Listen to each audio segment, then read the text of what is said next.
catch it early. Help us teach kids about cancer symptoms through Ultimate Frisbee clinics. Join us and speak up.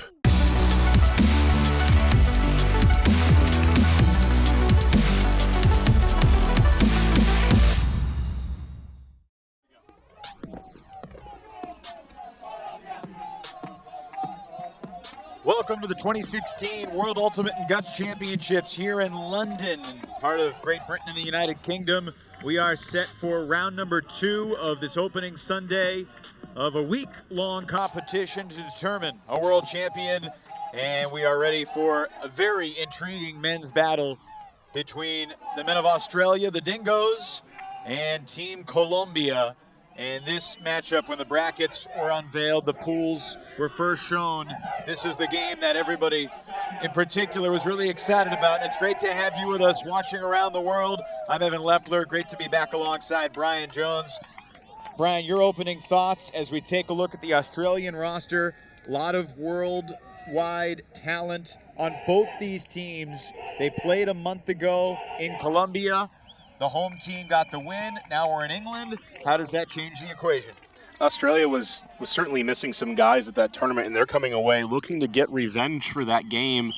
And that, on the other side of the coin, that was a really big game for Colombia, getting a lot of confidence. They've talked about coming into this tournament and playing and trying to avoid being nervous, which is a hard thing to do for this young team. But they're surely a talented squad. They bring a lot of energy and speed, and it's going to be tough for Australia to contain this Colombian squad. So Team Colombia, coached by Andres Angel and Andres Polania. Team Australia, led by Daniel Rule, Greta Murdoch, and Matt Hill. Everyone knows him as Timmel. Australia, obviously a team with great size. Colombia, not as big, but has tremendous speed. And you've seen Colombia in Ultimate. How would you characterize their freewheeling style? It's an incredible sight to see, a frenetic pace to the game that is not something you usually see from disciplined, structured teams, but they bring such an energy that they're so tough to contain. And that's something coming into this tournament is, can they play with that carefree style and keep up their energy at a high level? They've had their ups and downs as we start to begin in this game. The build-up to Worlds for some of these teams has been almost 2 full years, and here we are, point number 1 for Colombia and Australia, and it's the Dingoes on offense. Sebastian Barr, the center handler, quick shot to Peter Blakely, who's looking long to the end zone, perfection. And the veteran superstar Mike Neild gets the Dingoes on the board first. Great shot. Blakely comes up, gets the underneath. We saw a lot of space underneath for Australia to attack. And right away we get off to a hectic pace. Here comes Blakely underneath, has the space isolated, and then back shoulder throw, right where the defense is not. The throw just gets there in time. A great play on the disc. This is what you call a pretty effective pull play. Yeah, it's right off of that 2 throws. You want to try to score as quickly as possible, and Australia successful with that. It's going to be a big point here. Colombia, they want to come through and really use their help defense throughout this game. And right there, that's the way that Australia isolated the defense. There's no way anybody could have helped in that. This is the 3rd World Ultimate and Guts Championship appearance for Mike Neild. He played in 04 and 08, missed 2012, but he's back, and he has really become the heart and soul of this team. He's not the only captain, but he has really taken charge. There's Tom Tullett, known in the Ultimate community as Cupcake. Quite the name. Will be playing in the U.S. this summer for 3 months after partying up with Jimmy Mickle. Turned into a Johnny Bravo contract. Recently announced roster. So Colombia's first offensive possession. Ivan Alba with the disc. When picking up a bit, and Australia was a bit out of sorts at the beginning of this defensive point, and now they have their matchup set. This is Juan Felipe Diaz, the youngest member of the team. Knows him as Pipe. He was someone that was pointed out, for a young player, usually it's because they're athletic or able to get blocks. And here, Diaz has just been relied on to be a stable handler, making all the right throws. It's something that Colombia desperately needs to get off to a fast start. The first look long, and a great adjustment by the deep cutter to make the play, and we're tied. That's a hard adjustment to make. When you have a defender on your back and the throw's coming up short, you don't have quite the advantage. And we've seen 2 contested catches thus far to start off the game, one for Australia and one for Colombia. It was the superstar known as Choco, Mauricio Martinez, who had the good adjustment and then picked up the assist. Great job coming underneath. You see the contact. Both of these teams willing to play with that. Quick dish for the goal. Makes it look sort of easy, but that is something that Australia likes. The hand on the disc. Lackley McDonald almost gets the block for Australia, and it's going to be close. This is an early game, and we don't get a lot of these games where it's kind of a toss-up. You don't know who's going to win. And this has a lot of implications. Australia, going back to the last Worlds in 2012, they almost knocked off the U.S. in the early rounds. Goal was scored by Kevin Norino. No, for sure, this is the big game in Pool G. The men's division, there are 30 countries competing. 31 official entrants at the start of the tournament, which has USA, Singapore, and Mexico in the lone 3-team pool. Pool A, USA the top seed in the men's division after winning it all in Sakai 4 years ago over Great Britain. Piece of the disc on that first throw, but it got to the target. And nearly the game's first turnover again, but kept alive by Sebastian Barr. Australia, Colombia, Spain, and Israel, the 4 countries that make up Pool G. Colombia doing a terrific job on downfield defense. Not much to look at right now if you're Australia. And still a turnover-free ultimate game as Australia finds Callan Spielman in the end zone. Defense sometimes is not about having a successful possession end with a block. It's really tough to do that against great teams. You put up a lot of pressure, and sometimes you do a great job, Colombia, limiting the space there, and it just breaks down with one inside throw. Talked a lot earlier about help defense. Colombia is trying to use that, and here we see why that can be dangerous. You help out, leave a wide open cutter, break side. You just need the throws to get that beautiful toss, gets it to the end zone. This Barr comes through, leans out, and hits Spielman for the goal. I think they'll be talking about adjusting to the mark on Barr because he's really looked for that break. The nice low release there got it off pretty seamlessly. Yeah, the trend right now in Ultimate is just a matter of stopping the insides first. The inside's the quicker throw. It's the most dangerous throw. You saw how quickly that disc got there to Spielman in the end zone. And like you said, Barr with that length, it's going to make him a potent thrower. I want to say hello to all the folks watching in Sydney where it's just after midnight on Monday morning. This game beginning 3:30 local time here in London, 12:30 a.m. in Sydney. I'm sure the entire country will be a little groggy at work on Monday morning. A little bit of a weird setup for Colombia. A lot of traffic on the near sideline of the game's first turnover, a product of Ryan Davies' downfield defense. Although Carlos Briseno, I beg your pardon, Ivan Alba, they had a conversation afterwards, Alba and Davey. It will be Australia's disc and an opportunity for the D-line. Going back to the start of that play, they came out in a side stack, and instead of pushing the disc wide away from the side stack, which is customary, they went directly in front of the stack and had no true options. So Colombia not having any clear paths or space to attack right off the start, and you see it kind of lead to a weird shot. Conrad Wallace. There's the inside break. Benjamin Sutis. And the well-timed poach from Alba to get the disc back. Great move, and that's a case of offense doesn't know is poaching. Alba peels off his defender. The offense doesn't see it, throws at the spot. Easy to come in and get the block. Juan Felipe Diaz to Mauricio Martinez. To the end zone and a leaping attempt, but incomplete, just out of the reach of Norino. Looking for the hammer, and Australia playing great pressure defense because normally a hammer like that is going to be undefended to the break side if you're going to put it up. Defense was there for Australia all over, making a difficult catch. Low throw kept alive at the goal line. Peter Ely. Alex Shepard. Shepard played on these fields a year ago. Won a silver medal with the U23 mixed team from Australia.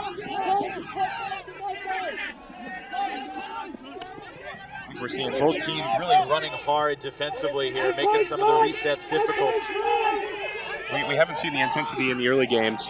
And there's a shot to the end zone, hangs in the air, and it falls incomplete. Some incidental contact, perhaps preventing the second effort from Australia's Eshin Wabrema. Yeah, it could have possibly been a foul call there, but they decided to play on. Both of these teams willing to play physically. As we take a look here at the D. And I think that's okay. Both the teams are deciding what the level of contact is, and both are abiding by it. Colombia in its own end zone. Julio Duque gains 20 yards upfield. Not much movement from the handler. Finally, he just lets it fly, a true 50-50 disc, and Alex Shepard eats it up. Shepard does a fantastic job of getting positioning. And once you take that inside position, you just have the advantages as the defense or even the offense. Important to box out, get the inside position, take it away. It's the closest path to the disc.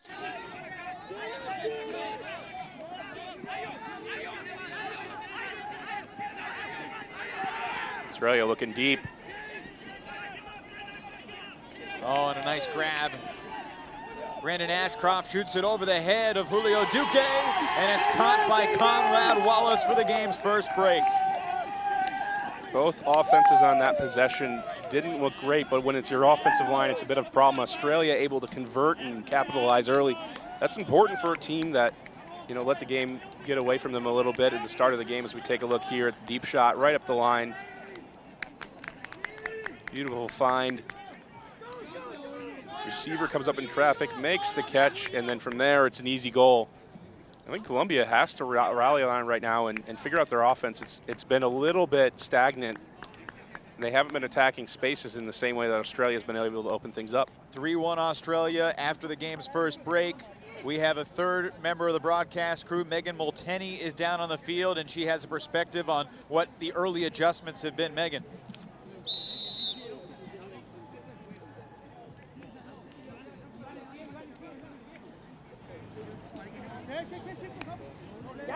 ¡Que vamos!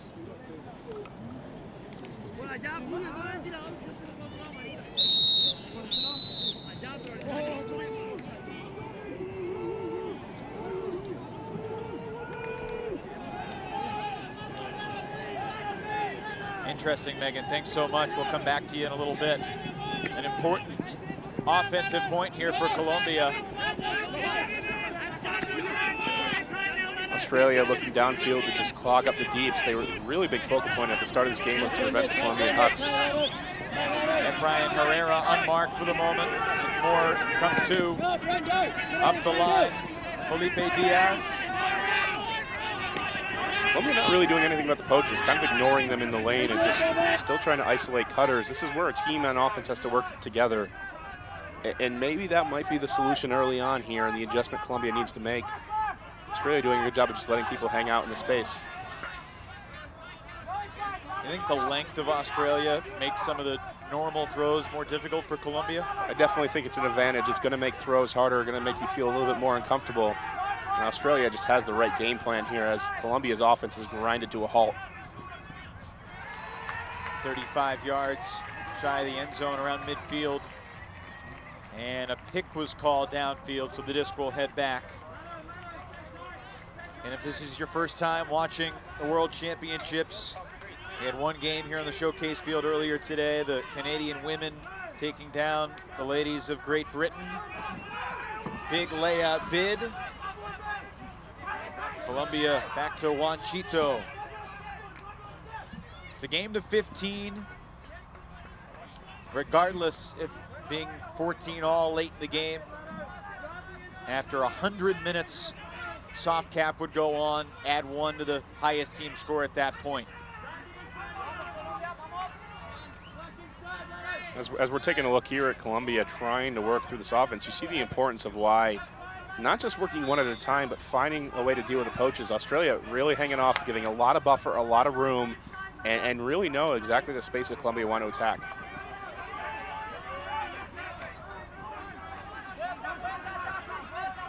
Alba. A little push pass to reset. You can see it right here. The defenders are just hanging off. They know the floor side is where they want to go. A lot of pressure building up. Here's Herrera forcing it up that sideline. Diaz gets the swing. Herrera just shy of the end zone. Colombia with a lot of stagnant offense in this tight space, which, you can tell they're not trying to clog. But in moments, they're not having many cuts at all. That will work. The Colombians punch it in as Herrera.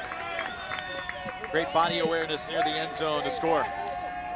It ends up working, like you said, Evan. Not the prettiest example of offense. Colombia really spent a lot of time on the same sideline, exactly playing into what Australia wanted to do. And you see the importance of vert stack here as we're going to take a look at the score. This is where Colombia has success. They're going to switch the fields. They're going to dump swing it around. It's vital for a vertical stack offense, especially near the end zone, as we see the hop into the end zone, a little bit of creativity to make sure you get your knee in first. But so important to switch the fields because otherwise, as you saw, there were times where the Australian defenders could just stand there and knew they were taking away the right space. If you don't switch the field and change the angle of attack, the defense gets to be stagnant. They don't have to keep track of everybody and change positioning. It makes it really hard to play offense, and you saw why it took 50, 60 throws to score, when for Colombia, they're probably used to scoring in 5. And for Australia, even though Colombia scored, there was a small victory in that point in the way they made Colombia work for it. They're going to come off feeling great about that point. The defense is going to be fired up. They were close to a couple of blocks. You got exactly as they wanted. Right now, Australia does not need to change anything. And as a defense, that's powerful because then you can come back mentally and just clamp down and know that you're in the right strategy. When these two teams met in early May at TEP in Medellin, Colombia, it was a tough experience for the Aussies. It was the bronze medal game, so it was late in the weekend. Jet lag was catching up. They were missing 5 or 6 of their players, and Colombia won that game 17-13. And as Dan Rule, the head coach, said, they just burned us, roasted us with their deep shots. Take a look here at the opening set. You see a vert stack, but really isolating Evans right off the bat, giving him a lot of space to work with, and that's exactly where they go. Evans, long time name in Australian Ultimate. And his first throw after the first catch is a turnover. Looks like Colombia did a great job of stopping the pull play, which after Evans got it, I don't know why everybody came to the same side. They didn't give him any space or any options to throw to, and Evans unable to reset it. Esteban Zuluaga. Julian Torres gives it up to Simon Torres. Stall count was at 8 when he let it go. And a quick travel call, they'll reset. And a turnover. Well defended there by Sebastian Barr. Poor choice of decision throwing as Australia goes deep and can give it right back to the Colombians. A poor decision. Colombia kind of in a set offense, and they're looking to dump swing it more, which is good, but you can't just throw it to the defender. Australia was doing a great job of taking away the easy look. All Colombia has to do is switch directions a little bit and continue the cut back to the break side, and the guy will be wide open. Lock on.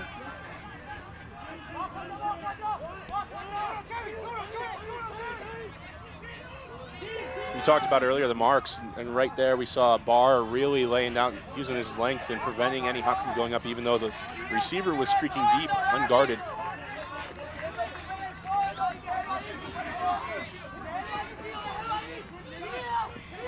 Tim Lavis on the mark. Avila.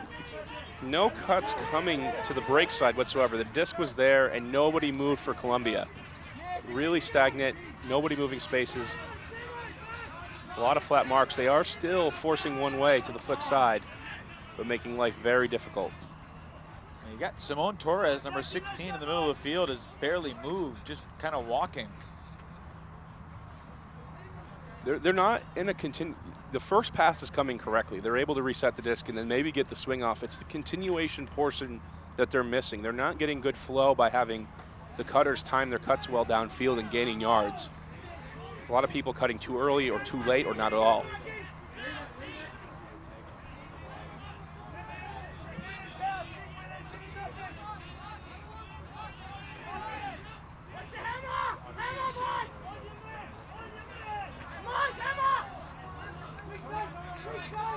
Colombia, this would tie it. Hauled into the end zone by Herman Forero. That was an example of good timing there as Colombia is able to get the break back and tie this game up. Dump swing is so critical on timing. You can be on time. Of course, you always want to have perfect timing, but it is better to be late than it is to be early. Early brings you into the space too early. The defender's already there in position. Late still makes it a viable throw, and then it just becomes a break mark. Here is a great example. As we take a look here at the replay, comes around, then the cut comes. In fact, here, it doesn't even matter on the timing. The defender was actually completely out of position and not playing tight. And with no mark, that's an easy throw for a goal.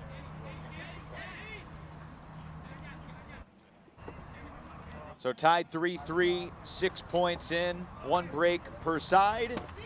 World Flying Disc Federation's free streaming coverage of the 2016 World Ultimate Championships from London is brought to you in part by VC Ultimate, proud to be the official merchandise partner of the World Flying Disc Federation. And by Eric, teaching youth about cancer symptoms through Ultimate Frisbee clinics. Also by the members of USA Ultimate and the World Flying Disc Federation. Evan Lepler and Brian Jones here at the Watford Football Club training complex, an absolutely pristine, beautiful facility. Brian, have you ever seen fields like this? It's amazing. You know, we came from U.S. Nationals, which was a big pile of dirt. To here, it's just, the London rain is incredible. Deep shot. Barr launched it. Oh, and it's dropped by Gavin Moore in the end zone. He's looking at his hands, wondering how they betrayed him in the critical moment. Well, I think it's his legs that betrayed him. If he was a little bit more aggressive in bringing that in, he didn't have to wait for the disc. And sometimes that's important with the wind. It's hard to judge, as it is a little bit swirly. Colombia will get a chance, and they're here in a bit of a split stack formation downfield, and Australia clogging right away, looking to send defenders out into the lane and stopping any pull play.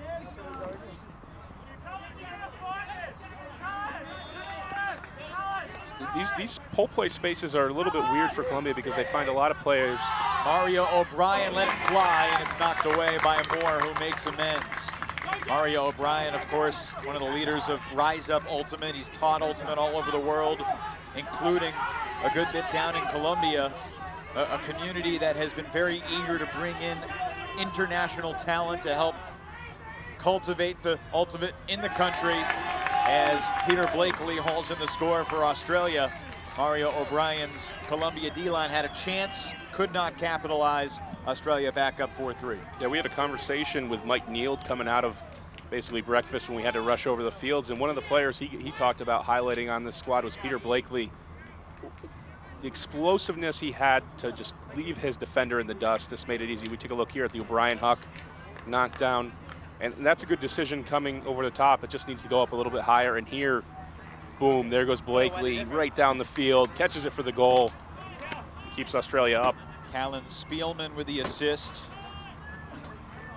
Spielman 4 years ago was on the mixed Australian team that Daniel Rule coached in Japan. Rule now coaching, obviously, the open team, and he has taken several of his mixed players from 4 years ago on the Dingoes. The Australian mixed team, by the way, known as the Barramundis, which, as we learned before, is a great name for a mixed team because a barramundi apparently is a fish that changes gender. And I don't know the science behind that, but it's a great name for a mixed team. The women are the flytails for Australia. Biology was my worst subject. And we did confirm that, of course, all of those animals can kill you, in fact, in Australia. They're all lethal. Here a transition to a bit of it looked like a bit of a zone. It's really a poach, and there's just one person hanging off, and they're taking a lot of matchups. So just a little bit here. Looks like transitioning very quickly to one-on-one. Not a man defense. Efrain Herrera up the line, and there was contact, and it looks like a foul will not be contested. Benjamin Sutas with a ball.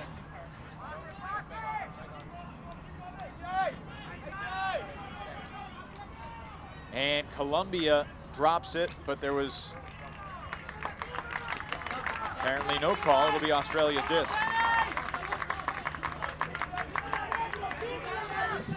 A couple of mistakes by both teams here in the last couple possessions left this to be a toss-up. Colombia had a chance to break as a result of a drop, and Australia can return the favor and go up by 2.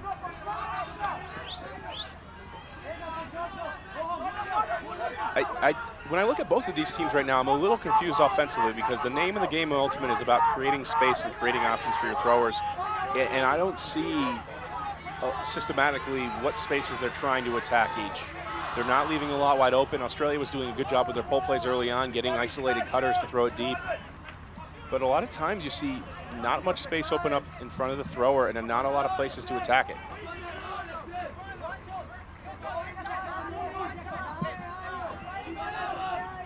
Pretty cool shot of all the flags lined up beyond the stands. 39 countries competing here at Worlds. Deep shot to the end zone.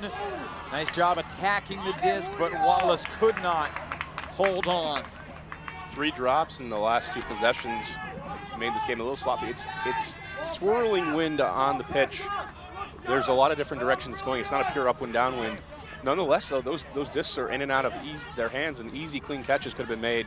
Australia's going to return to their zone, which looks a little bit like a 2-2-2-1. And really here, it's just a matter of trying to spread out your zone and your poach look to just guard anybody who's in your area. And this allows you to also transition to man very quickly, as Australia's been able to do with pretty much without a call. So the offense isn't quite aware of it. It's able to be tight, and there's going to be a pick call on the field.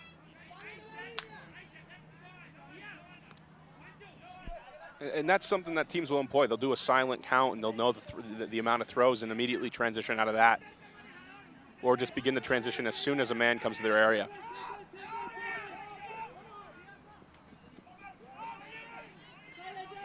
Tulip made that around backhand really tough. Now here's a big flick.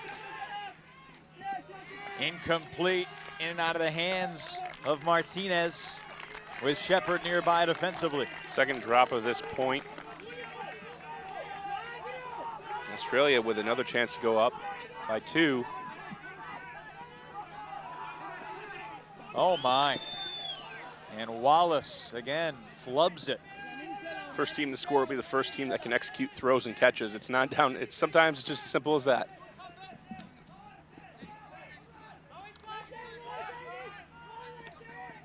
Colombia in the red zone. Martinez resets. Felipe Diaz. Colombia, all they have to do is get this to the sideline and open up the rest of their offense. Oh, nice bid, but unable to haul it in. Julio Duque, who has played in Australia, played for Colony, lived in Australia for a long time. Shepard makes the one-handed catch, just shy of the end zone for Australia. Needs a reset and gets one with Sutas. And his lefty flick was canceled right upon the release. Colombia is really struggling when they don't swing the disc. If you're going to run vertical stack, you have to be willing to sacrifice yardage for a little bit width of the field. Having the disc in the middle of the field with vertical stack does very little good.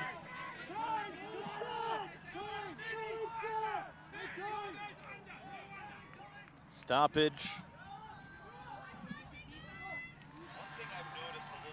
Colombia, and I'm interested to get your, and we'll go back to Megan. We understand we didn't hear Megan the first time around the world. Colombia downfield is making some hard cuts. Their clears are not quite as hard, and that's clogging up some of the space downfield. I think Australia is also taking advantage of just poaching into the lane as soon as the cutter comes in there, and so the clears, kind of confusing. They're going deep, they feel like they're open, but the throwers aren't willing to put it there into those spaces. And really just, if I'm Colombia, the adjustments are, let's commit to the dump swing. Aggressive mark from Robert Andrews, who at 21 years old, perhaps the future of Australian Ultimate. Young, lanky, playmaking type. And that's where this game is going. It's not necessarily about height, although it certainly always helps, but it's about the length. Can you stop other throwers? Can you make it tougher? And there's so many break throwers who are so good at getting the disc and changing the field and changing the angle of attack.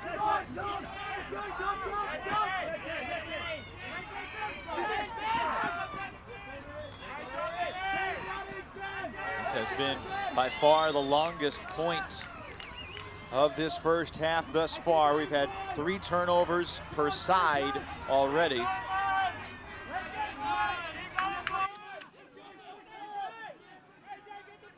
Yeah, both teams have not been able to figure out how to just be patient and swing it around, and it's kind of like a slugfest.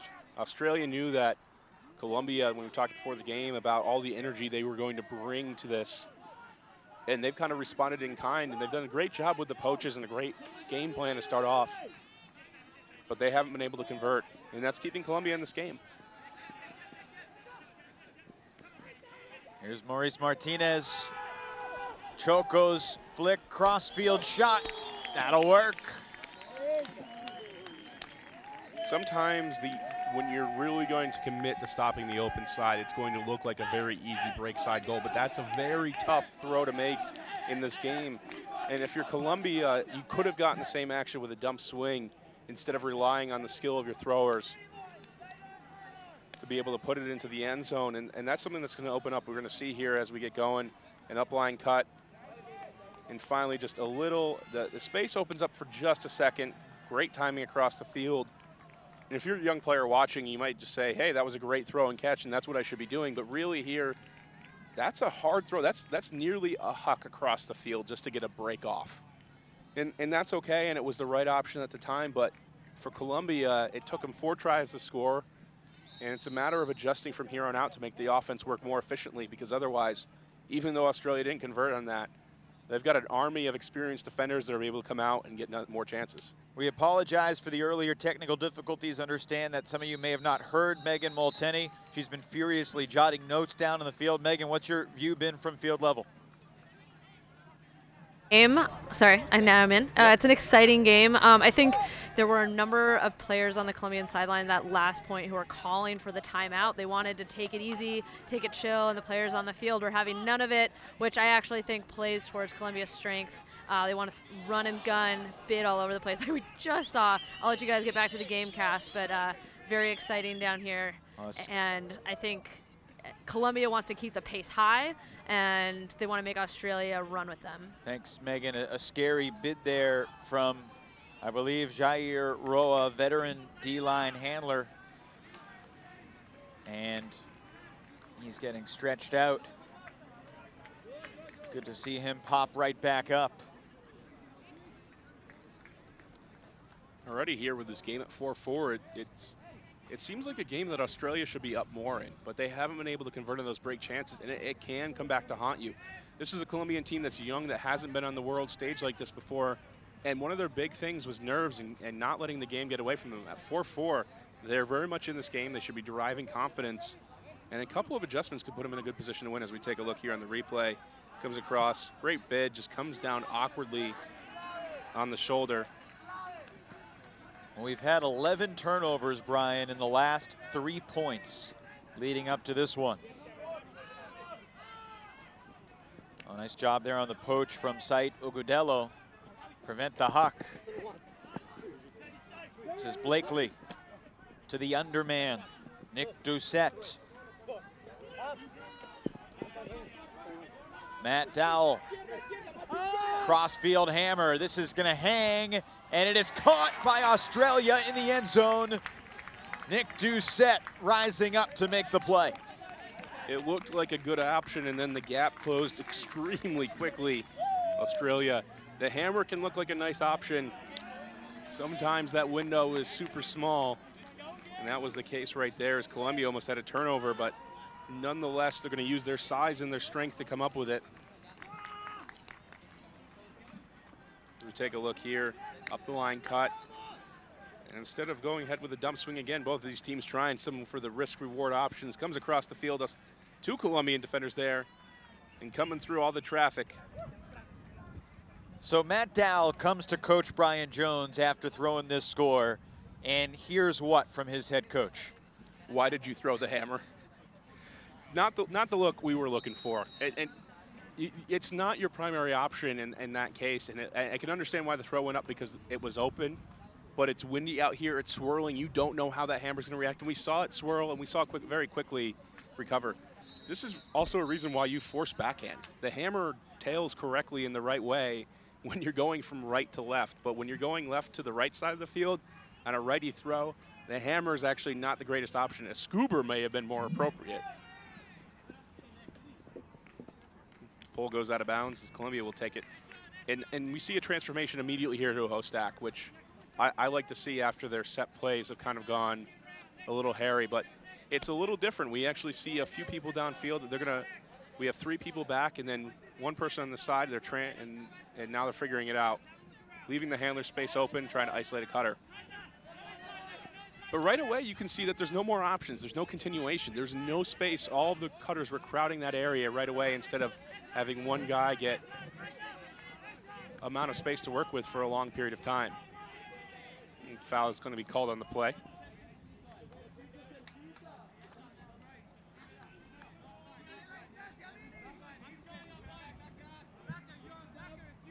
Well, the question right now, can Australia sort of capitalize on the good things that they've done well and create some separation heading into halftime, or will Colombia start to find a little bit more smoothness to its offense?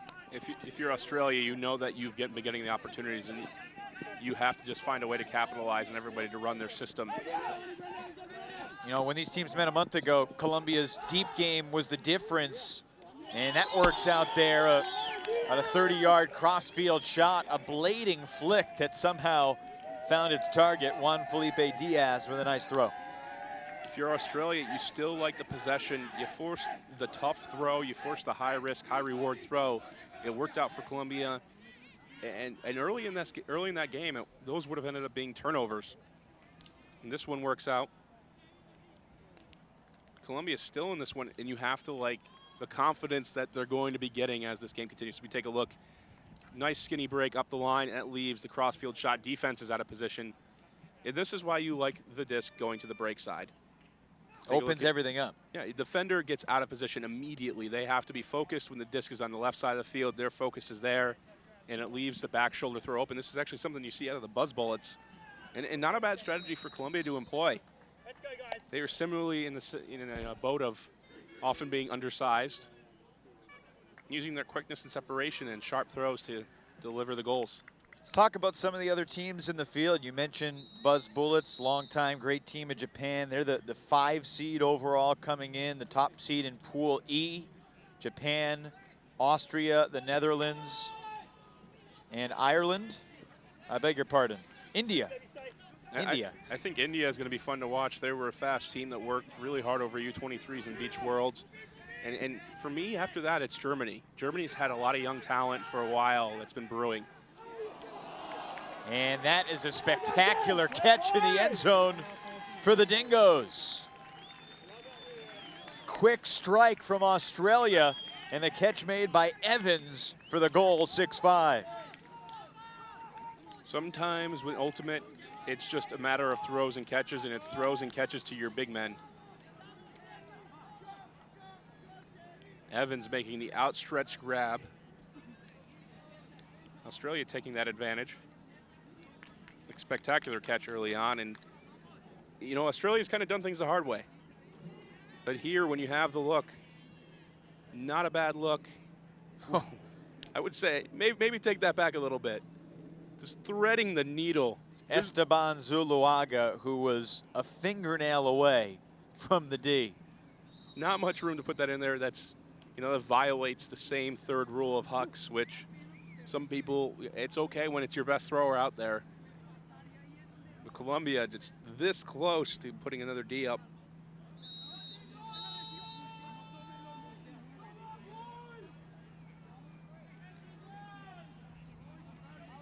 So Australia pulls. It was sunny and bright earlier today. It's been overcast through much of the mid-afternoon hours here in London.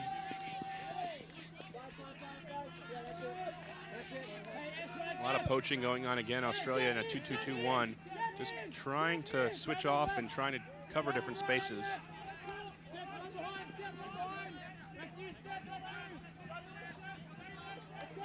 A lot of standing around and just forcing Colombia to think about it.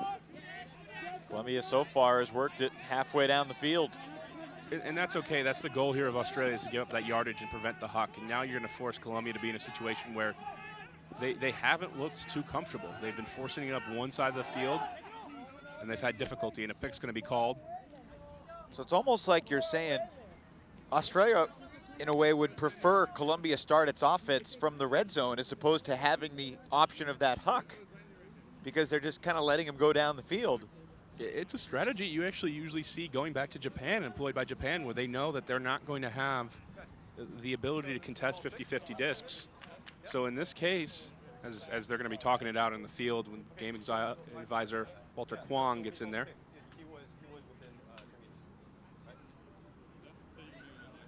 But yeah, like you said, they would almost rather in some way give up half the field just to get Colombia in a tighter space, so they know where to guard.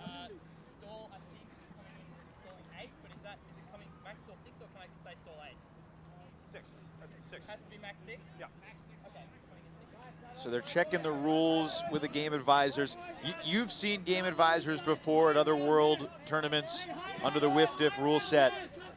Thought it was interesting that Kwong, the game advisor there, basically told the players that, yes, he was within 10 feet. Big layout catch just shy of the end zone. Martinez fouled on the goal line. Get to that point about game advisors after this point. Okay, so you asked me for what I saw. Yeah, so what I saw was that you were within a disk space on that. Yeah. Yeah. Martinez. Through the tight space, it was deflected by Andrews and caught anyway by Colombia to tie it up. Diego Alejandro Afanador, one of the co-captains of Colombia. It doesn't have to look easy as long as Colombia is willing to slug it out, and they brought the energy early on in this game and kind of set the nerves aside as they've been tied 6-6 as we go into the late stages of the first half. Let's return back to the point about game advisors. Your impressions of what they have brought to the game and their role throughout the tournament. First of all, great catch as we see there as they're going to stuff it in. But going back to game advisors, it was only a few years ago at U23s in Toronto where we saw a 15-minute stoppage to try to figure out what the rules were and have communication breakdown between two teams. Here you have game advisors that not only know the rules, can repeat them, they know the language, and they very much enhance the game for the spectators, for the players. They're able to let players come to the decision quicker rather than have protracted debate that just takes, it almost feels like a filibuster. You would see players walking around with the disc just pleading their case. And here that doesn't happen anymore. Game advisors push the thing around and move things forward quicker. As a result, here we see a timeout on the field. Game advisors do not have the power to make a call, but they can share their opinion about the play with those involved. And this year, they do actually have the authority to eject a player from the game if that situation arose in terms of a physical altercation or a punch or an excessive, egregious, reckless play that the observer, or rather game advisor, deemed that objectionable. Yeah, it's a good place to be. It's for WIF-DIF. It's been as someone who attended the World Congress in 2012, and they brought up points about self-officiation and the slippery slope to observers. There's been a lot of testing going on, and to see them at least implement game advisors is definitely a step. And it may be the final step for them. I talked with Ruben, the head game advisor, the head on the rules, and this is where they want it to be at this moment. And they may make adjustments, but it keeps that game in the hands of the players, and for things that are egregious, like you said, being thrown out for punches or anything else, it helps move the game. So we're at 6-6 here in the first half. Colombia and Australia, two of the four countries in Pool G, along with Spain and Israel.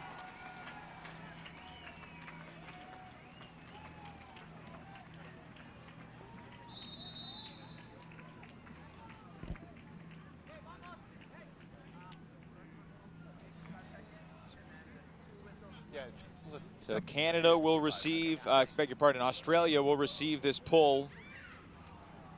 Yeah, don't jump the gun, Evan. We're going to get to Canada soon enough. Coach, Canada, hurry one up, of the Coach, favorites hurry of this tournament. Excited to see them. Well, it was Australia, Colombia, Canada, and USA, the 4 world teams, national teams that were in Colombia and Medellin a little over a month ago for TEP. USA taking down Canada on Universe in that championship game. Streamed live by the injured Bo Kittredge via his Facebook page. Bo taught me a few things about commentary that day. Thanks, Bo. Now, Team USA had its first game against Mexico earlier today. That disc is going to be swatted away in the back of the end zone by Julio Duque. We've been over here not sure if Bo Kittredge played for USA. He's been struggling with the MCL injury. And speaking of injuries, another Colombian shaken up. Hang on a sec. You'll have time. You'll have time. Looks to be, based on the stretching, a little bit of a cramp. Going to try to hobble off the field, try to get back to play. You know, one thing about this tournament, Brian, and a world championship event, gives teams from developing countries in the ultimate scene a chance to meet and mingle with the names and faces that they have seen on, streams of championships from past years. And I've talked to a lot of different players in the field, and a lot of ultimate players have basically learned this sport by watching Bo Kittredge and Mario O'Brien and Ben Wiggins and Brody Smith, and the biggest names in American Ultimate that have helped pave the way. And I know people see Bo Kittredge or Kurt Gibson walking around, and there's a level of excitement. It's like seeing the Beatles and Paul and John walking around. First year as the shot goes up. And it was an ill-advised one. Colombians collide. They come up with a D, but it may be a cost-worthy D. A lot of injuries early on in this game. But as you said, it's almost like the '92 Dream Team in the fact that this is the first time USA has had tryouts instead of just sending the team that's won the club championships. And that was a blast just to go to tryouts in the East Coast in Orlando and be privileged enough to see all the players, and the intensity was incredible. Bobbled and caught Peter Blakely. Look what he found. It's a Callahan for Australia. And that's how the Dingoes hold on their offensive point. Like you said, it was something that Blakely didn't think he would necessarily come up with, and had the read on the play, comes away. And one of the things that you're, as a coach, is you're telling immediately to Colombia is that's only one. It still feels weird as we take a look. Blakely just sees it coming, sprints out, takes the bobble. Easiest Callahan you're gonna get. Yeah, not the most spectacular of layout scores, but it still counts. And a big hold for Australia after the red zone giveaway. Australia opened up the game early on with a break, and since then, Colombia broke back, made it tied at 3, and we've been on serve ever since. This Colombian team, 9 members of the squad from Euforia, one of the top Colombian club teams in Bogota. 7 other guys from Comunidad El Oso, another team from Bogota. There are 5 guys from Disco Stew, a 3rd Bogota team, and 2 guys from Urutau, which is a team from Cajica, which is not far from Bogota, within driving distance. And the fact that pretty much the entire team has been living around the same geographic point has allowed them to build week-by-week practices for the better part of a year and a half. Their coach, Andres Angel was very pleased with the chemistry, although we haven't necessarily seen it in this first half. Gavin Moore slaps that disc out of bounds, and Australia with another break chance. Torres kind of tried to just dink that one out there, and instead of ripping it down the sideline, hoping the wind would take it, the wind's been swirling. Not a good throw choice. Let's take a look at Tollett picking up the disc.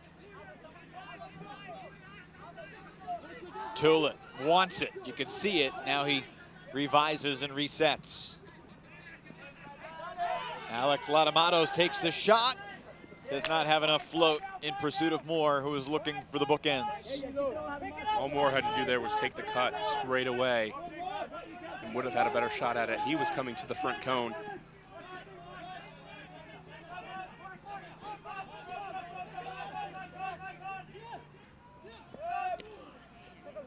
High stall count release. Colombia's gotten it off the shadow of the goal line. Herrera launches a bladey shot, knocked away by Lachlan McDonald.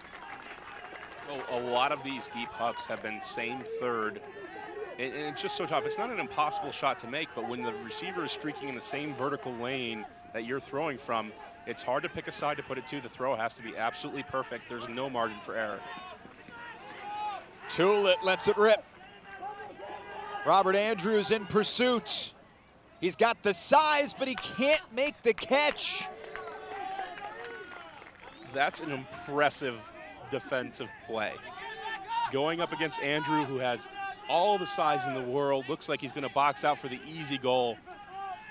Incredible play to go ahead and go up and get the block.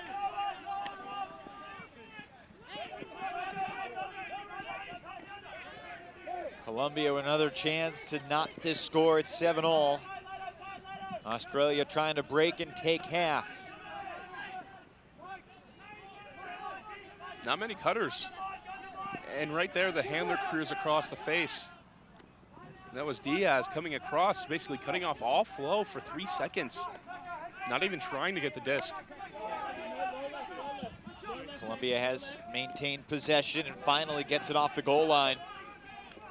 That was a travel. For a second, it looked like nobody was going to call it. It's one of those times where you stop and look around and go, wait, what happened? I didn't do anything.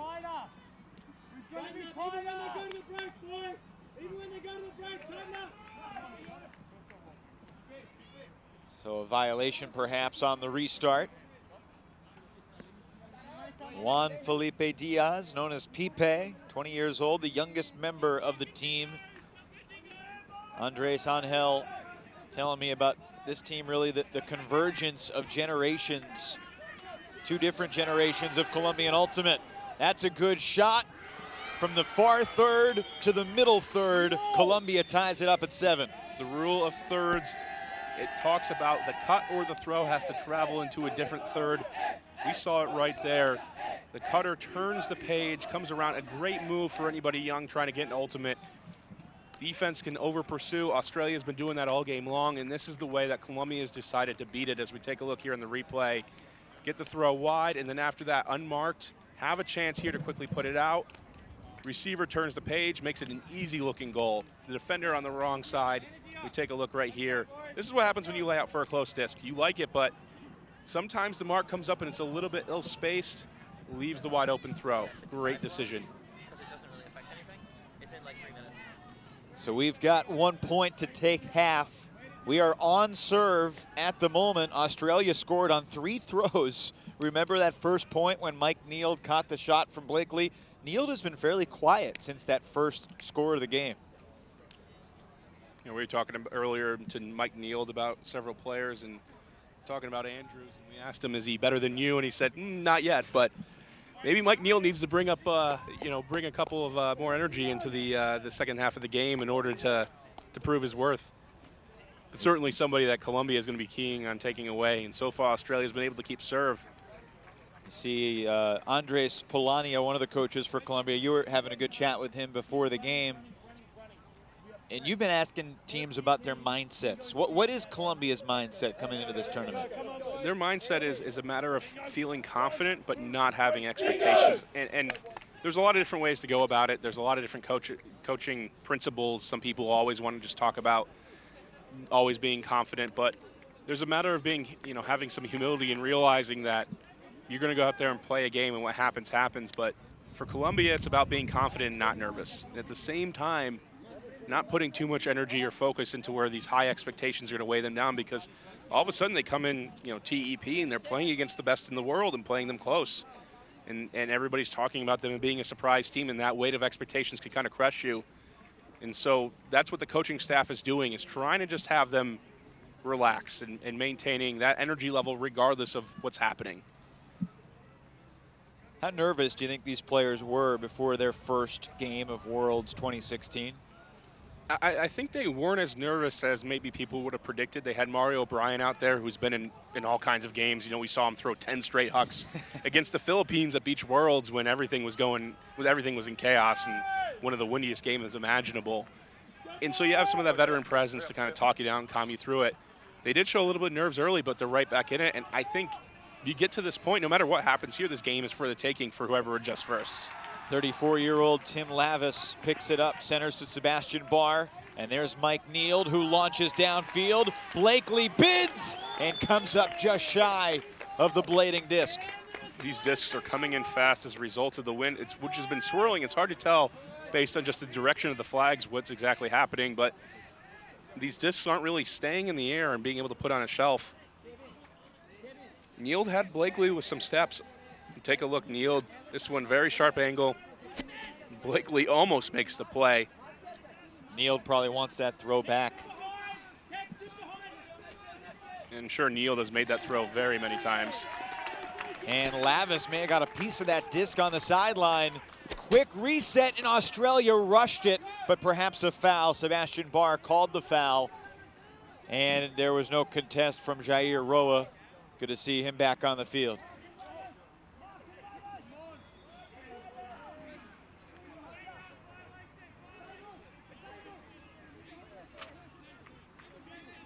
They're trying to figure out right now where all the positions of the players are, get every advantage possible. And another violation was called.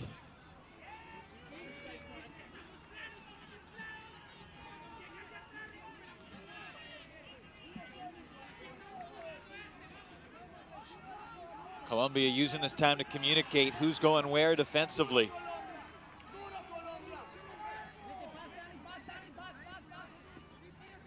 Colombia did a nice job clogging the initial Australian look. The Dingoes swing it, Blakely. Lavis back to Blakely. This is for the half, and it's turned over. A little too cheeky, perhaps, from Peter Blakely on the goal line. Great job by Colombia. They give up the give and go, but they forced Blakely to go wide with it. And instead of switching the field, getting the defenders out of position, Australia decides to go back the other way, go up line. Oh, missed play on the reset. Blakely another chance, and he was fouled on the mark. Both of these teams have been impressive in this first half with their defenses, finding ways to put pressure and generate turnovers. The offenses are clearly not ready, and they're a bit out of sync. Barr has it. Blakely. Barr. He tried to find it, but it was down, says Colombia. Neild celebrated like he caught it. It was very close.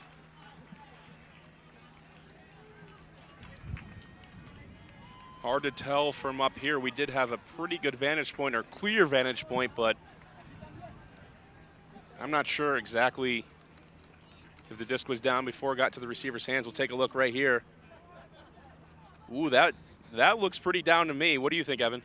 To be honest, I thought it was down watching it live. In there, it looked like it was up. As slow as we can. Ooh, I think it was down. Yeah, I think it slid just before getting to the fingers. That's a hard call to make.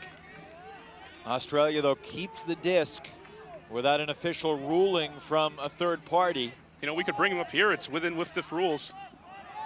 And, well, perhaps it was down and the disc slipped right through the hands of Mark Evans as a result. And after all of this, Colombia is going to have an opportunity to take half.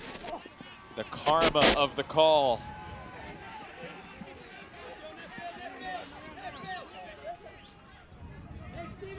You can hear the wind, which has picked up considerably. Not a vicious breeze, but it has helped wreak havoc during this point. 5 turnovers already on this critical point. Good 6. This game is incredibly close right now with adjustments that could be made on both sides, and really offensively, that's what we're looking at. There's turnovers available for every single team. It's how do you capitalize on your opportunities? And this game will set the tone for both these teams for the entire tournament. Oh, just out of the reach of a somersaulting Colombian target. Esteban Zuluaga soaring through the air. Launching Spielman. More in the end zone. Australia takes half. And this is why you have the general guideline of same thirds. Zuluaga almost makes the play of the day, but if the throw comes from a different angle or comes from the other side of the field, Zuluaga is going to be able to read that. Instead, he has to make a Wes Welker type Super Bowl catch over the shoulder. What a wild point that was. 6 turnovers total. Australia holds on offense.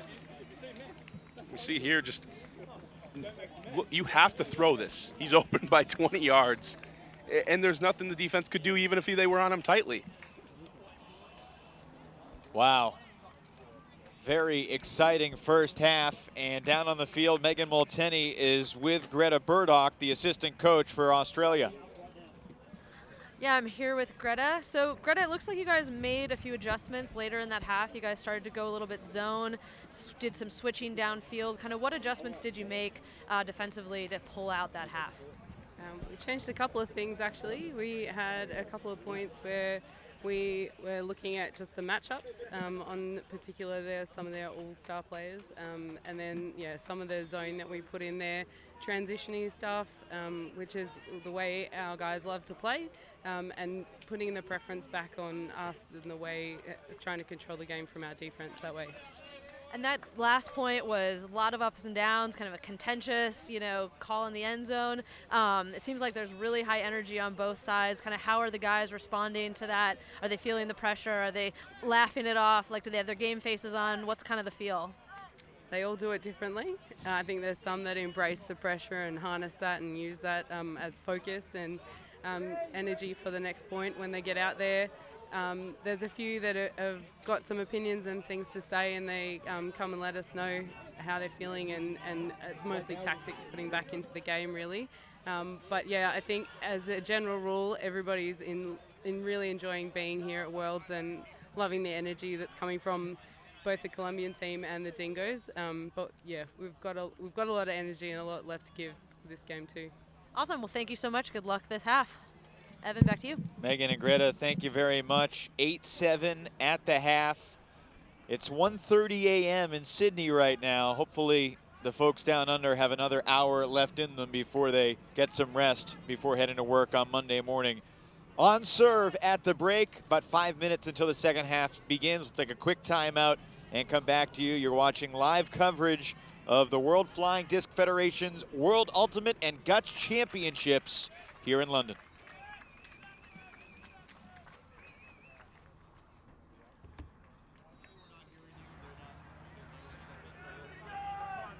Oh, you're not getting the mic at all.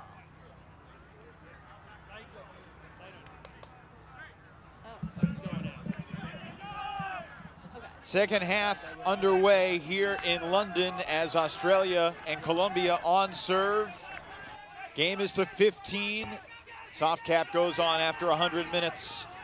And a breakdown from the Australian defense out of the half as Colombia had a wide open man downfield. This is Herrera. Can Colombia fight through the congestion? And Juan Felipe Diaz colliding with Brandon Ashcraft. Ashcroft and Felipe Diaz connecting. Evan Lepler with Brian Jones and Megan Multeney down on the field here in London.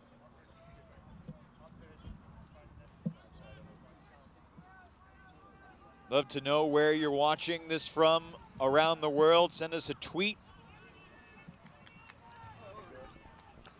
It is check. Closing in on 2 a.m. in Sydney. It is Check.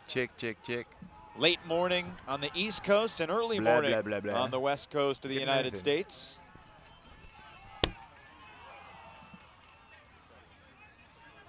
And a lengthy conversation in the aftermath of the collision, taking some of the early momentum away from the start of the second half.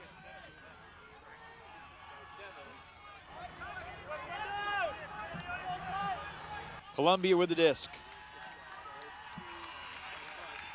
Ryan Davey on the mark, and he's broken. Martinez. Afanador to the far sideline. Blah, blah, blah, blah, Julio blah, Duque. Blah, blah.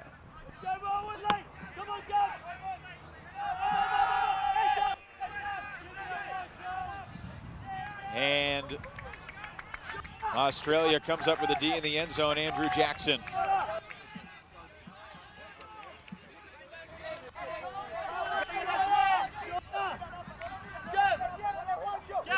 Big backhand unleashed by Wikrema.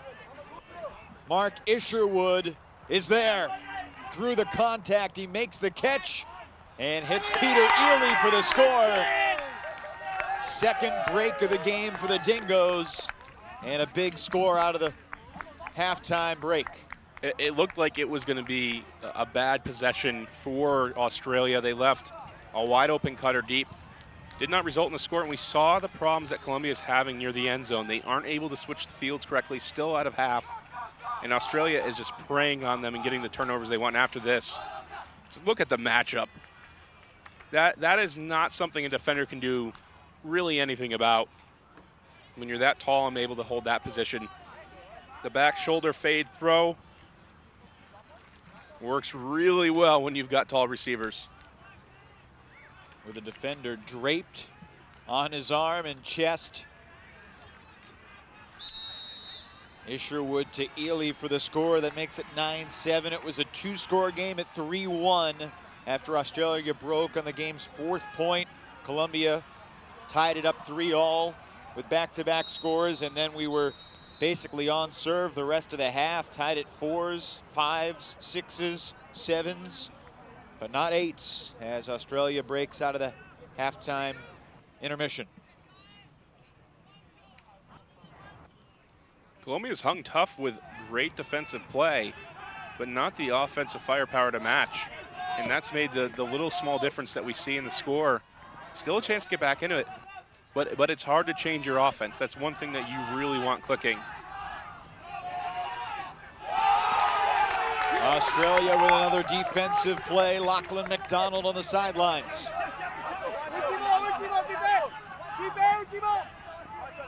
I think a travel might have been called on Tulit.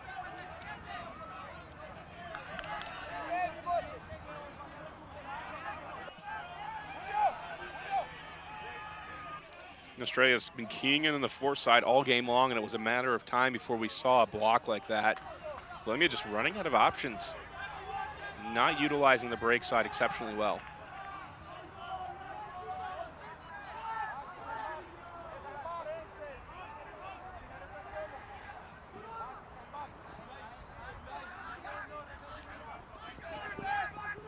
Timeout called by Gavin Moore, just shy of the brick mark, so about 25 yards away from the end zone.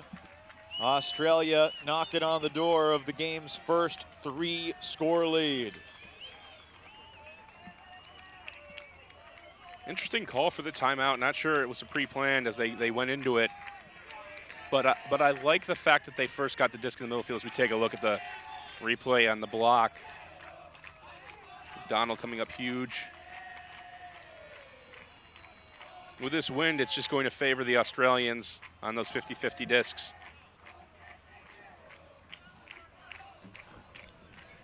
So about 28 minutes away from the potential soft cap. If that's a factor, it would be if Australia doesn't score 6 before then. This is the second of 3 games that will be live streaming on the primary showcase field here in London today. Great Britain and Hong Kong mixed comes up later. Okay. Take them headphones back. 1, 2. This is 1, 2, 1, 2, 1, 2. 1, 1, 2. A lot of stands. In fact, they were kind of sold out, and later in the week, and in these two showcase fields, it's a fantastic venue. We expect a little bit of the London rain to come through, and we have our raincoats ready for that. Seems inevitable. So out of the timeout, Gavin Moore has the disc for the Dingoes.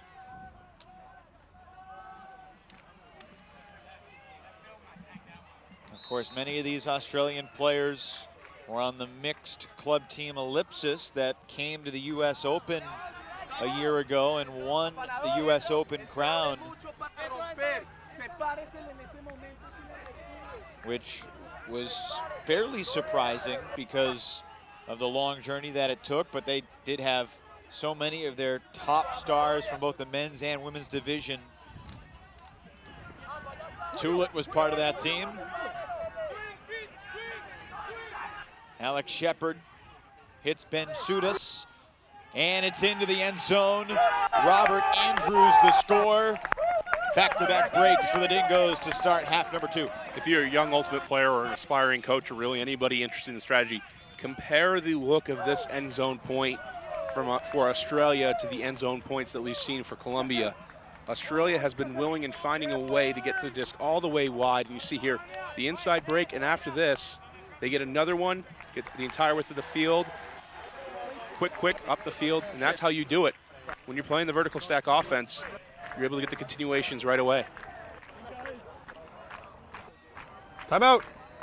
So another timeout called by Colombia, where they're trying to stay positive. The spirit of the Colombian teams, regardless of the score, is always a fun sight to see. Maybe only rivaled by the Japanese. Come out, play a lot of games, a lot of cheers, and it brings a level of excitement that you don't see at American tournaments. Maybe through Seattle Sockeye you see a little bit more fun being had, but a lot more intensity and seriousness by a lot of the teams.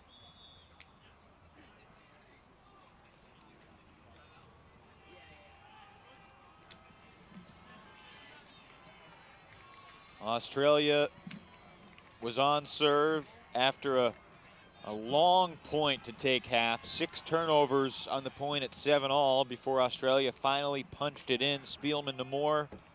There you can see that London sky.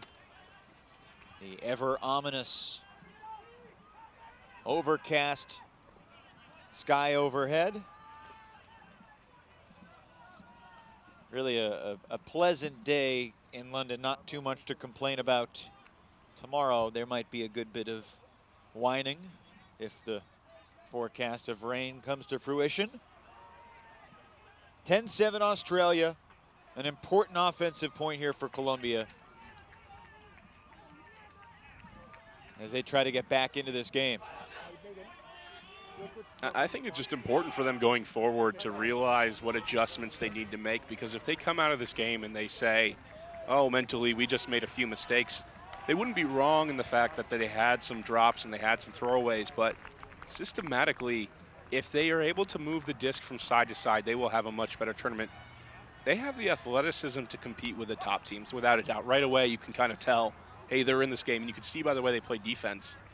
But do they have the wherewithal to move the disc, run the vertical stack correctly, be able to open up space for their cutters? Because so far they haven't been able to do that. And that might help them finish in the quarters, but their goal is semis, and they want to make a big splash here at this tournament. They're going to have to be a different team by the time we get to the elimination mode. Australia finished 7th 4 years ago. They want to improve on that. Their best finish ever was 3rd place, 2004 in Finland. Never done better than 3rd in 28 years of World Ultimate Guts Championships. With Canada and US dominating the medals, there's actually not a lot of other teams that have done better than 3rd. Trying to crack that top tier in the men's division. Flick Huck from Herrera. Great layout D, Ryan Davey. That was spectacular. You have to credit the Australian game plan because they came in here on a mission after losing to Colombia at TEP. They essentially must have read the book on what Colombia was trying to do, because so far everything they've done has just been prepared. This is not a bad deep cut. Maybe the decision and the execution of it should have been holstered, should have been put out more in front, but at least that was a cut coming from a wide space. Australia, though, just all over the field and all over Colombia. Tremendous closing speed from Ryan Davey. Across midfield, Australia working it down. Wikrema launches, beautiful shot. Isherwood the score, the emphatic spike. Australia rolling here in the second half. 11-7. We came into halftime and we talked about, I said it was anybody's game in terms of just adjustments, and Australia has seized the day. They have come out playing their game, executing on offense. In Colombia, which came out with incredible energy to start with, is kind of looking lost and wondering what they need to do next. This is Australia's game plan. This is something that they're going to do throughout the entire tournament, which is take the deep shot. Wikrema gets the disc, and then from here it's just wide open in the end zone. Just needs to clear the defender. Nobody, you can see there's no defender in sight. And this is what happens after you battle possession after possession. Things start to get lost. Colombia's losing their energy, losing what's made them be a competitive team at this stage. This rally for Australia has just been too hectic to overcome. Australia 3 for 3 on break chances. Hey, Colombia has received the disc, 3 offensive points, turned it over once. Australia has taken the disc and scored 3 times in a row with no mistakes. The break train has left the station. Nice pull from Tulit. Colombia has it right on that front cone. We saw Callahan thrown from this spot in the first half. Very dangerous position to be in. Australia reading the pull play. Colombia comes down to the side stack, and all defenders, if we could get a wide shot, just to look here at all the defenders around the disc right now, it's incredible. There's no room to operate.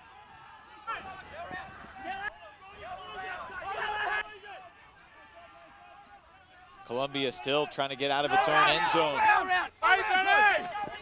Colombia having a difficult time going downfield. Australia's making everything challenging. Gavin Moore bumping the thrower.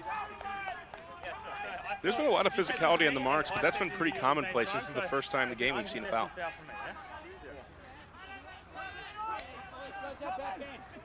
It's going to come in on 0.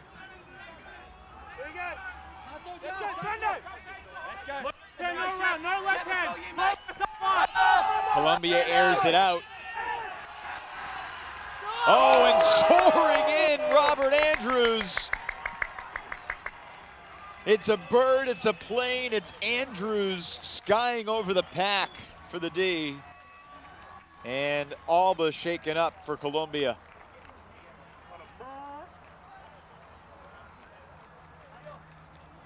Don't want to speculate. We'll take a look here on the replay. Andrews is going to make a spectacular athletic play. And a little bit of contact there, and certainly some to the back of the head. That's always scary.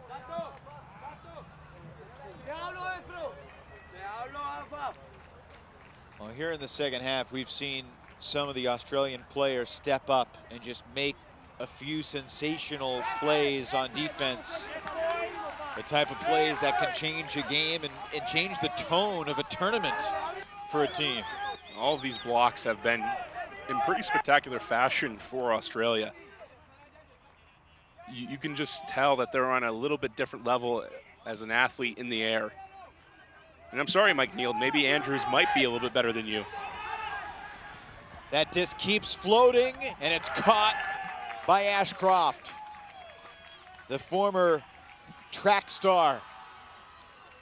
runs it down. Australia was only up 1 at the half. It was a virtual tie. We were on serve, and that's 4 consecutive breaks with zero D-line turnovers en route to the 4 breaks in a row.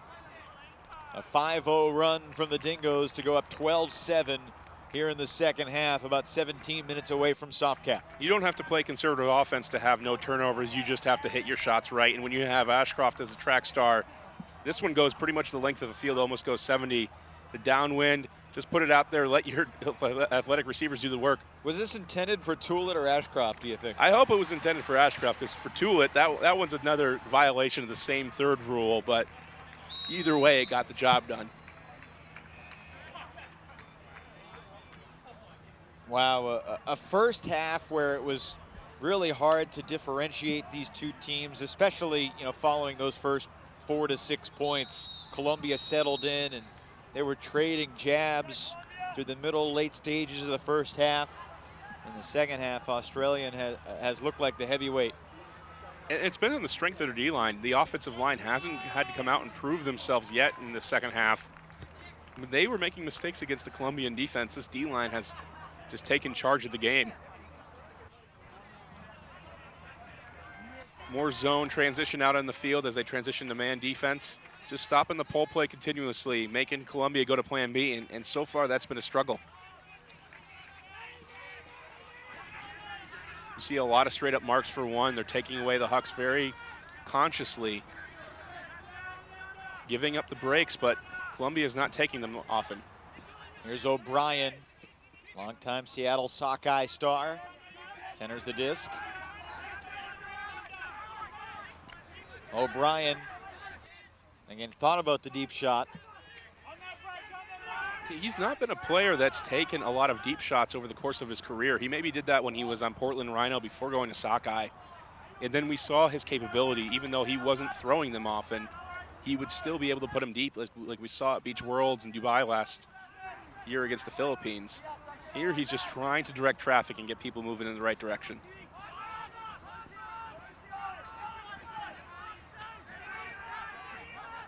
This is Dan Turcotte, who was coaching U23 Canada team last year, and Colombia's on the board. Not sure how that one got all the way through, but it did. And Colombia with its first score of the second half. It was a good possession leading up to that final pass, and for those at home, if you're wondering why I'm not as enthusiastic, it's because just because it worked doesn't mean it was a great idea. That's one of the throws in Ultimate that always looks better than it is, and we saw that the pack of dingoes was ready to eat it up in the air. It just slipped past them, put enough mustard on it, putting Colombia on the board here in the second half. You take a look. They get it on the break side. They're in a good position, and the recognition here is defenders are out of position just a little bit. But I'm not going to walk away saying that's the throw we want and that's the game plan we want for the rest of the game. We're really for the rest of Worlds.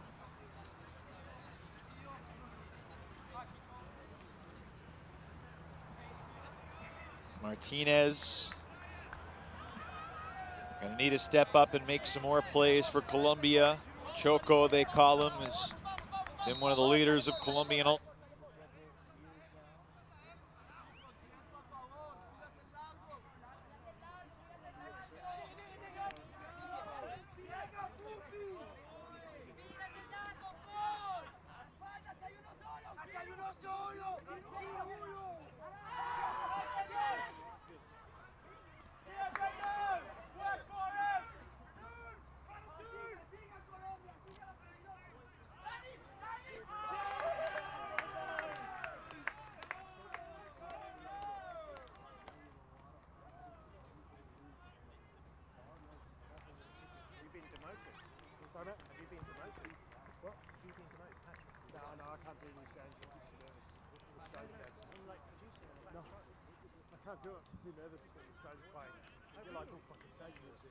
Pursue the force side, and they're able to put it to the break side.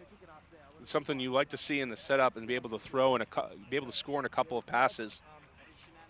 A lot of people like to go with conservative offense, and on some level, if teams are going to give you the underneath passes, that's great. But being able to throw in 4 passes, we see right here, start of the play is to get the disc wide and then go back the other way. Get it to Ashcroft, and from there, you can see the spacing here as they're able to get the disc wide. The defender almost makes it. And then there it's find the open man, throw the scooper into the end zone. I'm not sure this has been the best game Australia can play, but this might be close to their best second half. They've had a turnover-free second half so far. They've outscored Colombia 5-1. What types of things does Australia need to be thinking about as they get ready to go up against Canada, USA, Japan, GB? How do they need to maximize their abilities to compete with those top countries? I think for them it's going to be a lot of deep shots and taking some risks and using their size, but they just have to make sure that they have specific categories of how they want those shots to go up, when you should take them, what situations, where should the cutter be. Oh, a long. Prevented Zuluaga from making the catch. No matter what the result of the game is, you can come away knowing, did you execute your offense by the criteria that you set beforehand? And if that wasn't the case, then you still have room to improve. Here, their D-line has carried them in the second half, and the D-line's not going to be able to do that all the time. Australia converts again. It's Andrew Jackson this time. Punching it in easily to make it 14-8. What else can you say at this point? It's obvious to everybody that Australia has absolutely taken control of this game. They have the athleticism advantage. They put Colombia into precarious positions repeatedly. They didn't grab all of the blocks they wanted in the second half. As we take a look at the score, a little hop to the end zone. This is pretty simple miscommunication from the Colombian defenders on what to do on the poach. They had 2 defenders in the area. But if you're Colombia, this is not a case of where all is lost. There are concrete adjustments that can be made that can help Colombia reach new heights, but it's a matter of will they realize that, and will they have the time to go over that and get the offense to play like it needs to. Well, if Colombia could beat Spain and Israel, they would finish second in Pool G. And that would put them in a power pool with Great Britain, if they were to hold seed, and perhaps Belgium, the top seed in Pool H. Pools of mostly 4 across the men's division, 8 pools of 4, except one is 3, so 7 of 4, 1 of 3, 31 teams. And then the power pools to lead into the bracket to determine a world champ. And the foul call there by Andrews, and I'm not sure about that. It looked like Andrews was looking to initiate contact. Nonetheless, the disc is going to go back.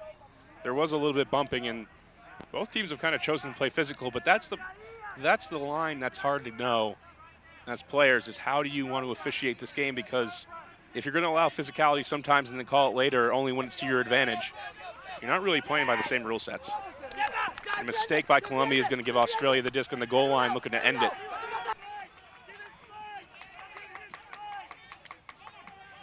Very competitive first half turned into a very one-sided second half. Tulit not able to run down with it and end the game there. O'Brien quickly picks it up. Here comes Colombia. And we thought Australia could finish it off with a perfect second half with no turnovers. Almost, but no cigar. Here's Turcotte, 42 years old. Come on, Robert. Come on, Robert. Go, Kate. Get up. And you can see here, Colombia is just working it up one side of the field. They're not switching fields, and Australia sends 4 defenders to the same space. They have not been able to switch fields throughout this entire game. Credit Alex Shepard there for Australia cutting off the swing after they initially got it off the sideline. Now here's O'Brien. He'll look for the fundamental play, and that's what leads to the goal. And O'Brien with kind of a look, that's what we got to do. You see how he commits to the swing. He doesn't give up on it. Maybe for a second he was looking at an upline, but after that he's just recognizes the situation. It knows pretty much at all costs he wants to get it to that side of the field. He wants to make the defense honor that completely, get him off the force side, contain it, because like we saw, as we take a look here, O'Brien gets it, fake up line, and then after this turns and waits and just knows he's not going for another option. After that, you can see how easy it makes offense. Australia has been kind of sucked into this hole of the force side of the field. They have all their players gathering, and O'Brien, one pass, the hockey assist. Without Mario O'Brien looking to swing there, I don't know that that goal happened so easily. So it's 14-9, the Dingoes offense returning to the field. Peter Blakely, Mike Neild, Tim Lavis, who's a new father. We saw Tim's 11-month-old daughter, Matilda. Trying to talk her way into the commentary crew, but you know, you need credentials up here, Evan. She has a future in it. She was very chatty. Sebastian Barr, the handler. Nick Doucette, along with Callan Spielman for Australia. The top seed in Pool G entering the competition. If they could hold serve and win Pool G, they would be in a power pool with USA. The reward you get for winning your pool, but for Australia, that actually is the reward. They want to beat these teams, and they want to be in that position. They almost took down Team USA in 2012 in the same exact place. That'd be a fun game to call, perhaps, looking ahead to a possible pool play, power pool matchup. We'll just have to go talk to our producers, see what Elliot Trotter has to say about it. Elliot is the man making the calls all week long here in London. Could the hammer be what ends it? It does. Evans to Neild, and just like the game began, Mike Neild hauls in the first and final score for Team Australia. The Dingoes with a dominant second half performance to take it 15-9 over Colombia. Dominant is right. They made the adjustments, and really, I don't know if it was adjustments or more just coming out in confidence and executing, because they had the similar looks going into the first half where they used their zone transition. Take a look here at the final score as the hammer is going to go up. This is a style of play we've come to appreciate from Australia. Just no fear, no hesitation when it comes to the risky but high reward throws. And they came out and they executed in all of their hucks. We saw fantastic defensive play from Davies. Andrews getting involved. McDonald. And they just took it away. Not much for Colombia to do. Mike Neild, the winning score. And it's interesting, Brian, as we wrap it up, Colombia had more turnovers in the first half than they did in the second half. You think about that for a second. Colombia had fewer turnovers in the half, which they lost 7-2, than in the half that they only lost 8-7, and it was a virtual tie. But in the second half, only one turnover for Australia, and it came on game point.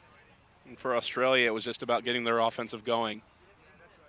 They lost to this team in TEP, and here with a convincing victory, they're going to move on feeling pretty good about themselves and seeing if they can keep on improving, because it's going to be a tough show against the big guns and big top seeds of this tournament.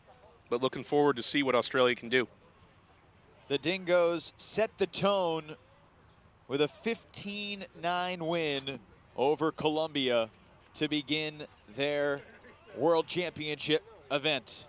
World Flying Disc Federation's free streaming coverage of the 2016 World Ultimate Championships from London has been brought to you by VC Ultimate, proud to be the official merchandise partner of the World Flying Disc Federation, by Eric, teaching youth about cancer symptoms through Ultimate Frisbee clinics, and by the members of USA Ultimate and the World Flying Disc Federation.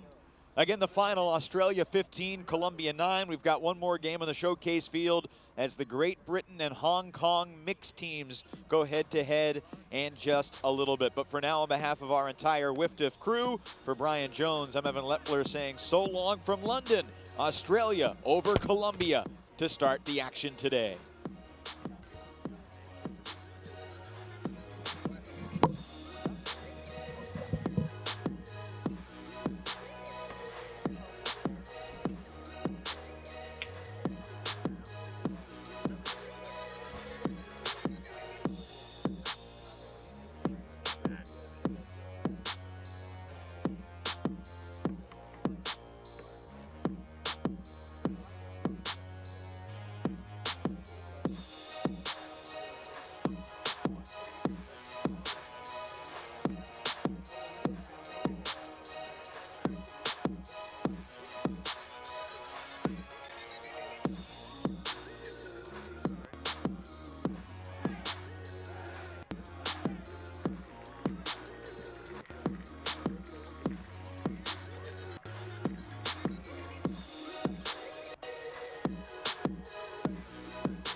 catch it early. Help us teach kids about cancer symptoms through Ultimate Frisbee clinics. Join us and speak up.